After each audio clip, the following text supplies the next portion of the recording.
शाही स्नान चालू होने वाला है कुंभ प्रयागराज में। क्या है शाही स्नान का मैं तो क्या है कुंभ का, मैं जरा बताइए। जी, कुंभ मेला हमारे भारतीय सनातन संस्कृति की एक पहचान है।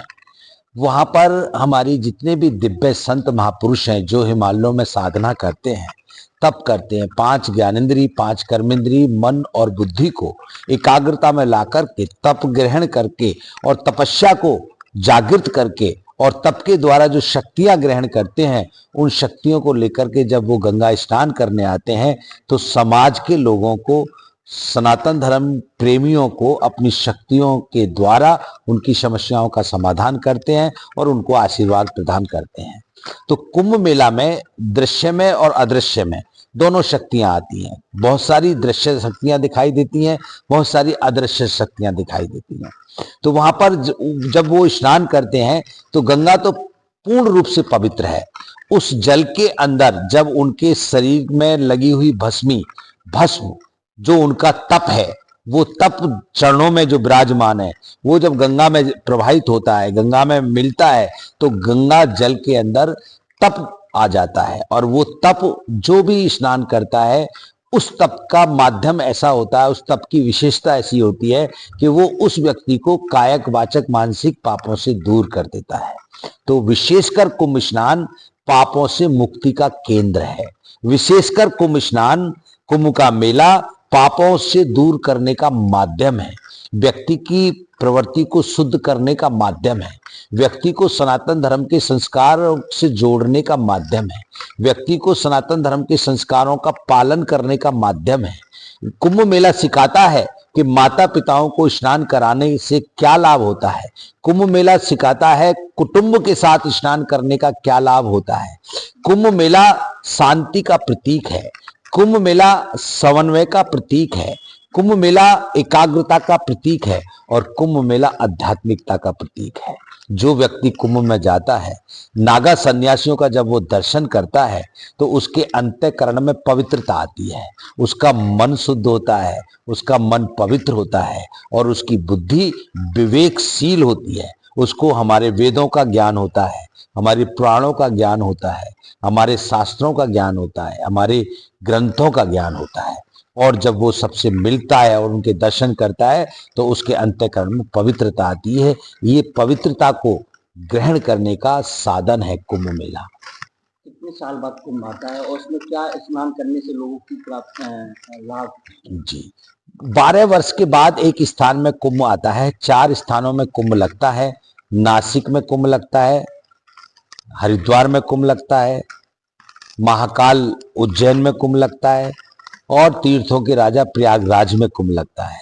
तो हर जगह 3-3 वर्ष के उपरांत कुंभ मेला आता है, परंतु नासिक और उज्जैन का कुंभ 6 महीने के अंतराल में आ जाता है।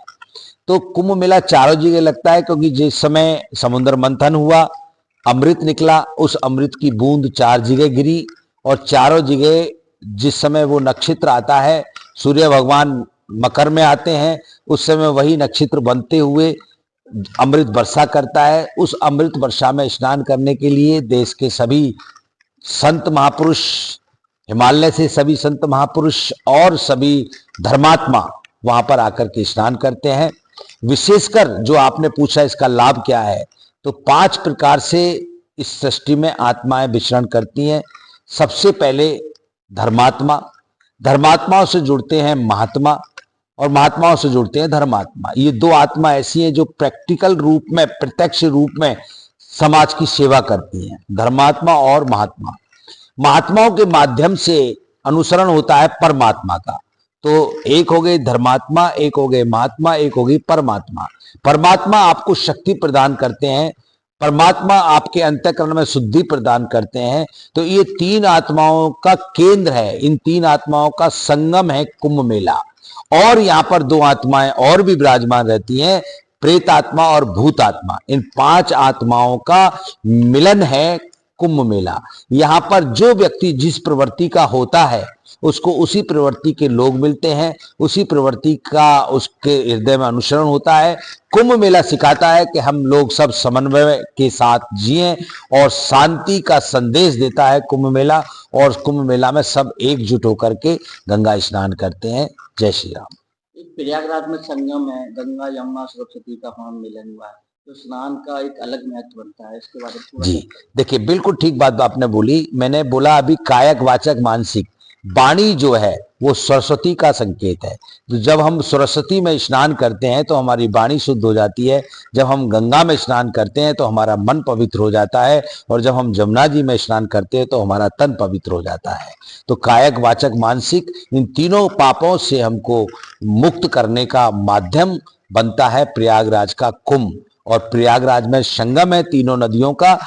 मां सरस्वती गुप्त रूप से विराजमान है, गंगा प्रत्यक्ष रूप से विराजमान है, यमुना जी प्रत्यक्ष रूप में विराजमान है। तो तीनों का संगम जहां बनता है वहां स्नान करने से व्यक्ति तीनों प्रकार के पापों से मुक्त हो जाता है। यही कुंभ मेला का महत्व है। कब से स्नान चालू होगा? देखिए, कुंभ मेला प्रारंभ हो जाएगा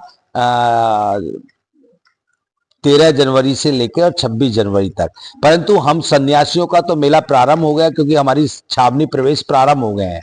अब निरंजनी अखाड़े की 4 तारीख को छावनी प्रवेश है और जिस अखाड़े का मैं आचार्य हूं, आनंद अखाड़ा, उस अखाड़े की 6 तारीख को छावनी प्रवेश है।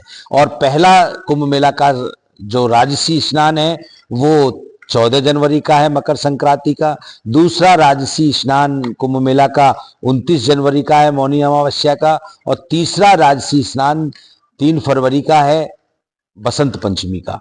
तो ये तीनों जो राजसी स्नान है इसमें समस्त पूरे विश्व से, पूरी वसुंधरा से नागा सन्यासी दिव्य रूप में विराजमान रहेंगे। आध्यात्मिक शक्तियां दिव्य रूप में विराजमान रहेंगी। वो सब स्नान करेंगे। उसके बाद सब भक्त लोग स्नान करेंगे। उनके चरणों की रज जो मिलेगी उससे भक्तों को पवित्रता मिलेगी। एक आखिरी सवाल मेरा, उत्तर प्रदेश के मुख्यमंत्री योगी आदित्यनाथ जी ने एक भगवा ध्वज प्रतीक लहराया, उसको कैसे देखते हैं आप? देखिए, भगवा ध्वज माननीय मुख्यमंत्री जी ने जो लहराया है वो भगवा ध्वज सनातन का संकेत है और शांति का संकेत है और समन्वय का संकेत है।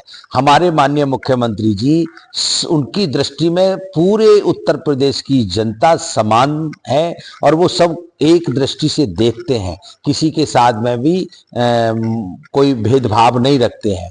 तो उन्होंने ये झंडा फैला करके समस्त उत्तर प्रदेश की जनता को ये अवगत कराया है और संदेश दिया है कि ये झंडा एक शांति का संकेत है। कुंभ मेला शांति से होगा, दिव्यता से होगा, भव्यता से होगा। किसी का विरोध नहीं होगा, किसी को कोई नुकसान नहीं पहुंचेगा। सबको साथ लेकर के हम लोग कुंभ मेला करेंगे। यही संकेत माननीय योगी जी ने झंडा को, ध्वज को फैला करके दिया है।